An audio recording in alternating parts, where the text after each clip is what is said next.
Assalamu alaikum. Welcome to Science with Rumesa. In this video, we will study about biomolecules, Chapter 6, Class 9, Topic 1.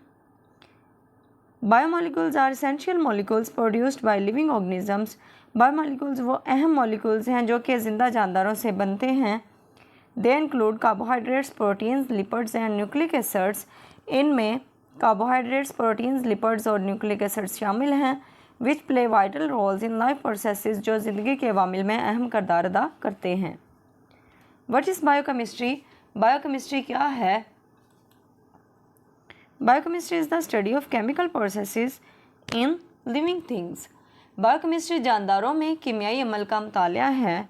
While molecular biology focuses on structure and function of biomolecules like proteins, DNA and RNA.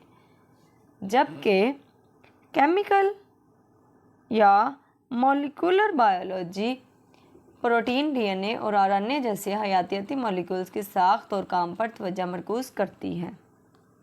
Biomolecules are produced by organisms to store energy, build structures and transfer genetic information. Biomolecules तवानाई को ज़ख़ीरा करने, ढांचे की तमीर और जीनियाती मालूमात की मुंतकली के लिए हयातियात के ज़रिए तैयार किए जाते हैं. कार्बोहाइड्रेट्स, प्रोटीन्स, लिपिड्स, डीएनए जिसे डीऑक्सीराइबोन्यूक्लिक एसिड भी कहा जाता है. RNA stands for ribonucleic acid. Biomolecules carbohydrates, protein, lipids, RNA, DNA हैं. इनको हम वन बाय वन तफसील से डिस्कस करते हैं. Carbohydrates, location in cell. Cell में इसका क्या मुकाम है, ये कहाँ पाए जाते हैं?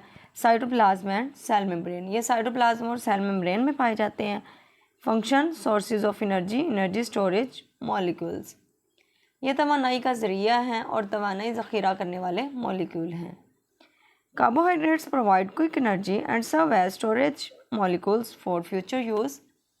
कार्बोहाइड्रेट फौरी तवानाई फ्राहम करते हैं और मुस्तकबिल के इस्तेमाल के लिए स्टोरेज मॉलिक्यूल के तौर पर काम करते हैं.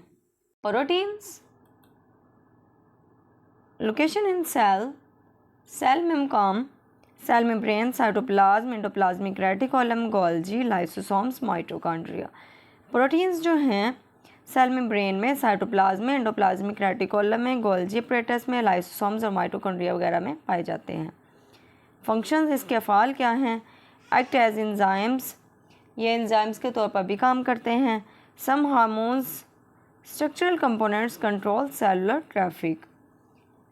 कुछ हार्मोन साख्ती अज्जा सेलुलर ट्रैफिक को कंट्रोल करते हैं.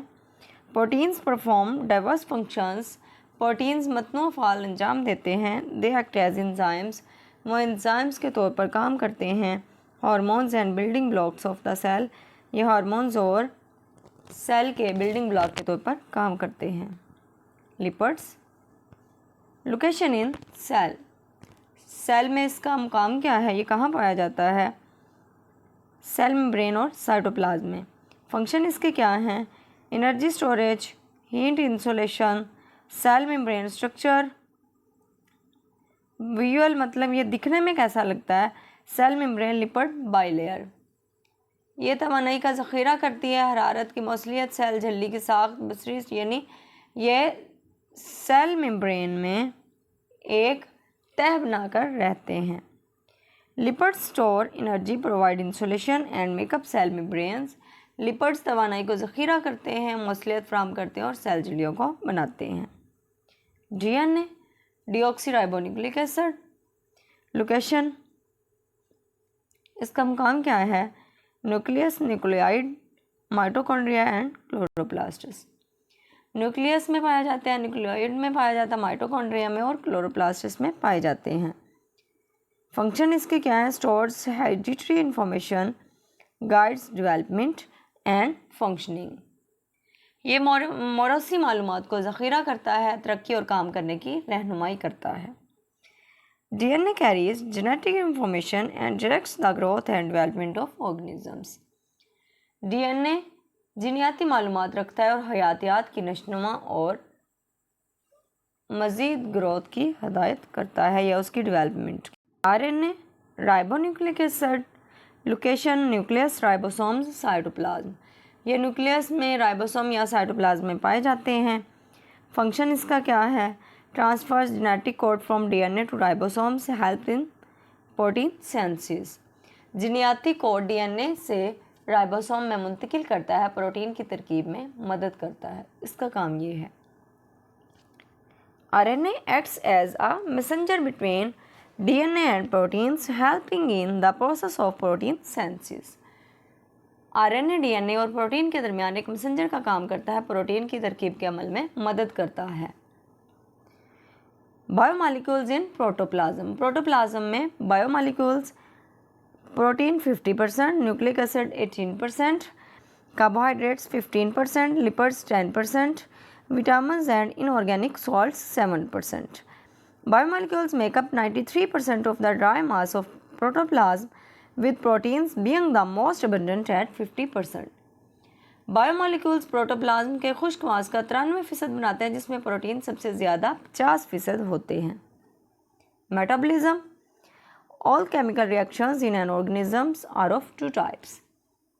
जानदारों में तमाम केमियाई रद्द-ए-अमल दो किस्म के होते हैं, anabolism and catabolism. Metabolism includes all chemical reactions in the body. वो कहते हैं मेटाबॉलिज्म जो होता है जिस्म में तमाम केमिकल रिएक्शंस पर मुश्तमिल होता है, जिसमें एनाबॉलिज्म भी होता है और कैटाबॉलिज्म भी होता है। अब यहाँ पे हम एनाबॉलिज्म और कैटाबॉलिज्म में फ़र्क पढ़ते हैं। Anabolism builds complex molecules using energy, while catabolism breaks them down releasing energy.